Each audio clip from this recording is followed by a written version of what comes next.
In this video, we'll be looking at the work done on a body by an applied force. Okay, now let's take this question. The question here says a block 5 kilogram is put by a 50 Newton force at an angle of 30 degrees to the ground. Full stop. The block experiences a 4.2 Newton frictional force and moves 2.06 meters. The block starts from rest.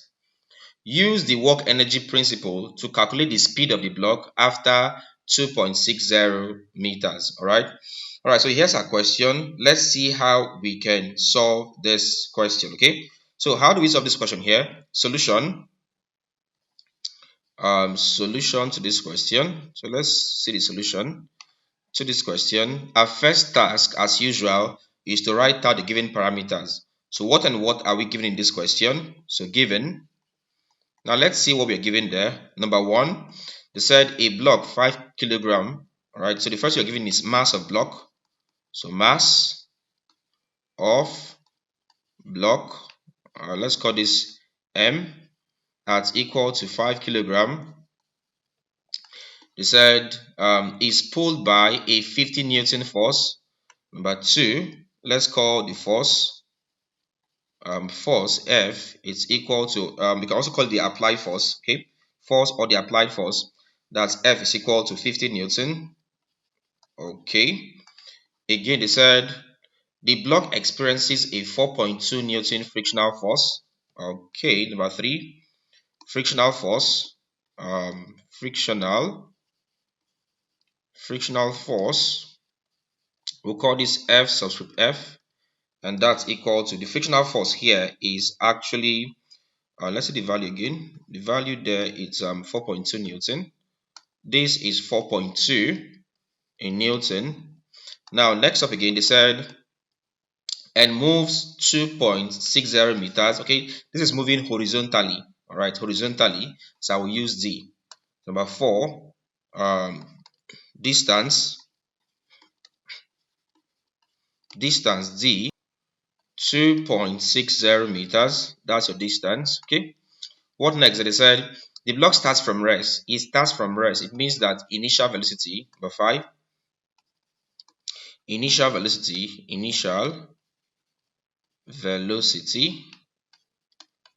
that's U, it's equal to 0, starts from rest. What else there? They said use the work energy principle to calculate the speed of the block after 2.60 meters. Okay, so we have this. Now, after listening out your given parameter, my next task is to draw a free body diagram of the question. So I'll come here, I'll use this as my surface. So here's the surface. And I could just choose to add this one here. All right, just trying to show that it's a rough surface. Just add this here. Okay, then when I'm done with this, I'll bring in the block. So the block is now here. Okay, the mass of the block here is 5 kilogram. So I have here as 5 kg. So 5 kilogram. Okay, now next up, this is 50 Newton at 30 degrees. Okay, so I'll just come here. This is going this way and then this way here. Okay, this force here is 50 Newton. The angle here is 30 degrees. I have this. Okay, all right, so let's try to solve this question here. First things first, let's get the free body diagram for this. All right, so for free body diagram here, what are the forces in play here? Now note that if this body, all right, or if this force pulls this body at this angle here, this body will move this way. All right, this is the direction of the motion. It will move this way. And the force responsible for moving the body this way, right, towards the right, is actually the horizontal component of this force. And in our previous class on resolution of vectors, if you resolve 50 Newton horizontally, it becomes 50 cosine of the angle.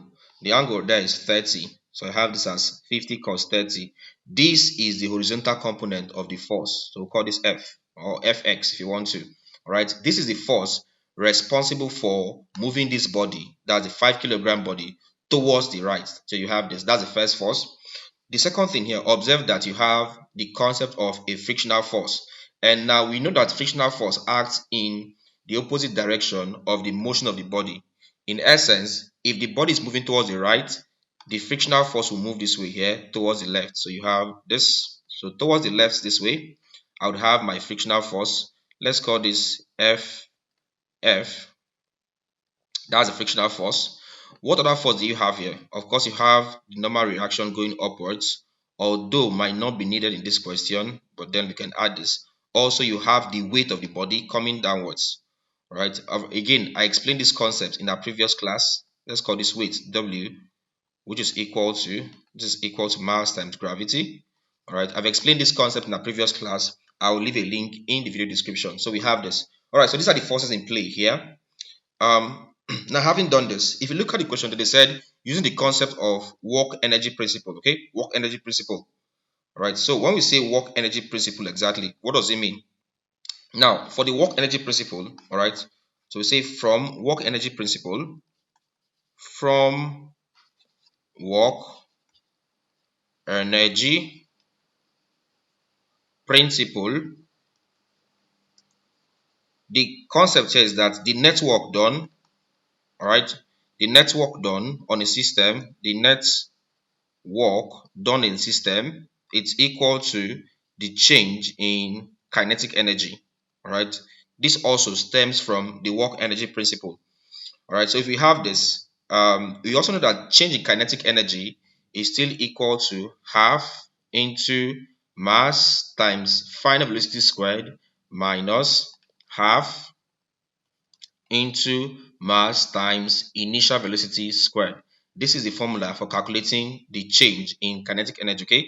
So half times mass into final velocity squared minus half times mass into initial velocity squared. Now, still on this again, if we say that the body starts from rest, that means u is equal to 0. If u is equal to 0, that means this one here becomes 0 here, and it cancels out this particular part because I'm having 0 squared. 0 squared times mass times half. 0 times anything gives you 0. So that part is out. We now have that network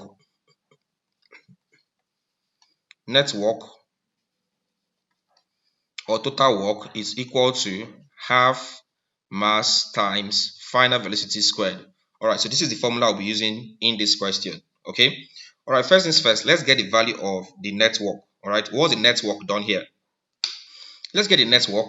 So let's call the network work net. Okay, same thing. Okay, network or total work is equal to, we know that work is equal to force times distance, to become the net force or total force times distance. Okay, work is equal to force times distance, so net work becomes net force times distance.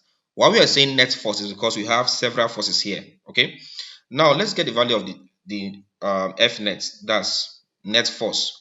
We already have the value for distance. Let's guess force net. Okay, so F net, the total force at play here, or the net force, that's equal to get net force, all you have to do is, what is the direction of the movement of the body? Observe that the body is moving this way horizontally towards the right. We'll call this P. All right, let's call this P. So P represents the direction of the motion of the body. Now, considering this direction of motion of body there, how many forces, right, do you see moving horizontally? Two forces. Which and which? We have this one here, 50 cos 30, and then this one here, the frictional force. Those are the two forces moving horizontally, and those are the two forces we would use or work with. Okay, now for these two, which of them is going in the same direction as P?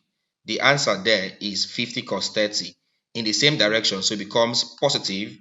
Now frictional force is going in this opposite direction as P, so it becomes negative. So my net force becomes 50 cos 30 minus P. That's my net force. Okay, all right, or minus frictional force, please. So this is equal to 50 cos 30 minus the frictional force. All right, because frictional force is going in opposite direction, so you have this. All right, let's impute values. This is equal to just punch 50 cos 30, 50 cosine 30, that's equal to 43 0.30 minus the frictional force.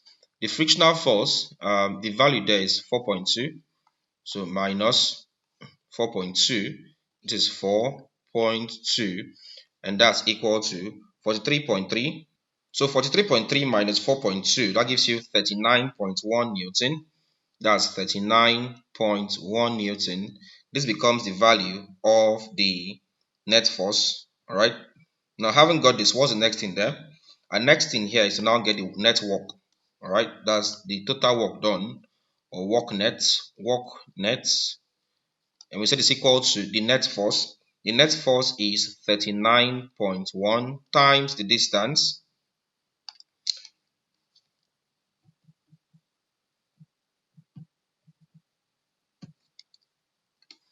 The distance from here, we got it as 2.60.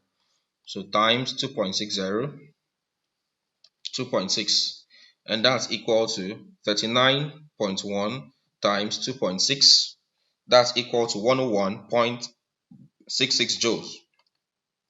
101.66 in joules. That's the value. Okay, that's the value for the network. Now, if this is correct, we can now find okay, we've gotten the value of the network.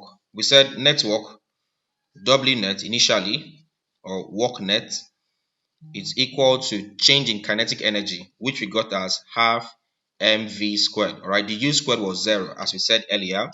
That was at this point. Okay, this one here. This, let's call this equation asterisk. That's this equation here. All right, let's impute values. The work net is 101.66.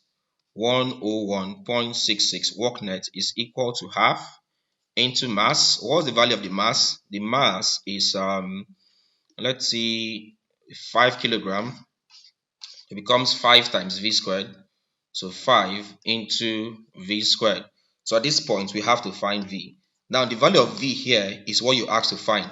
When you're asked to find the speed or the velocity of the block after 2.60 meters, that's the value of v. So let's solve for v in this question. All right. Now, in solving for v, what do you do here? First things first, this becomes 101.66. It's equal to, working with numerators, 1 times 5 times v squared gives you 5v squared all over 2. We have this. Now, solving on this is all over 1. 5v squared times 1 gives you 5v squared is equal to 2 times this. That's 2 times 101.66. Now, let's say this 2 times 101.66. That's 203. Okay, this gives you 203.32. We have this. From here, we have 5v squared. It's equal to 203.32. We'll divide here. This by 5. This by 5. This cancels this. Let's get the value of v squared. From here, v squared is equal to, so we have this as 203.32. This divided by 5. What I have there is 40.664. We'll have this. Now let's get the value of v. I'll take the square root. So v will be equal to the square root of 40.664. If I do that, you have that v is equal to square root of 40.664. That gives you 6.38. 6.38 approximately. And of course, this is in meter per second. So this in meter per second. So basically, this is how you get the speed after 2.63 meters. Okay, this is the value. So this is how we solve this particular question. All right. Okay, so let me give you your own task. So the same question, I'll simply change the values. You solve this, leave the answer in the comment section. We'll change this from 50 Newton to 150 Newton, from 5 kilogram to 25 kilogram. We maintain the same angle here. So A, no longer 5 kilogram, but 25 kilogram is put by a 150 Newton force, all right, at an angle of this. Okay, Let's take the friction to be 14.2. All right, maintain same distance. So here's your own question. Your question is this: a block 25 kilogram, that's a mass, is pulled by a 150 Newton force at an angle of 30 degrees to the ground. The block experiences a 14.2 Newton frictional force and moves 2.60 meters. The block starts from rest. Use the work energy principle to calculate the speed of the block after 2.60 meters. So this becomes your own task. So you solve this question, leave your answer in the comment section, and I'll tell you if you're correct or not. All right. To solve this question, leave your answer in the comment section. I'll give you a reply and tell you if you're correct or not. Alright guys, so don't forget that you can check out my available courses on my website. Simply visit www.jonahemmanuel.com/courses, or you can look at the available books at www.jonahemmanuel.com/books. Alright, do well to register an account to the website and then proceed to get any of the available courses or books. You can also join my channel membership to get access to exclusive classes for just channel members. All right, I'll leave a link to my website as well as to join my channel membership in the video description. Also, I'll leave a link to our WhatsApp channel. All right, so join and then you get updates on our WhatsApp channel. All right. Alright guys, so if you enjoyed this video, please don't forget to hit the like button. Always like the video. Leave a comment. I give you a task. Alright, solve the question. Leave the answer in the comment section. Don't forget to also subscribe. If it's your first time or you're yet to subscribe, please do well to subscribe to this channel, hit the bell icon and select all so that you get notified whenever we upload new content. Then finally, share this video to your friends so that they can also learn. Thank you and see you in our next class.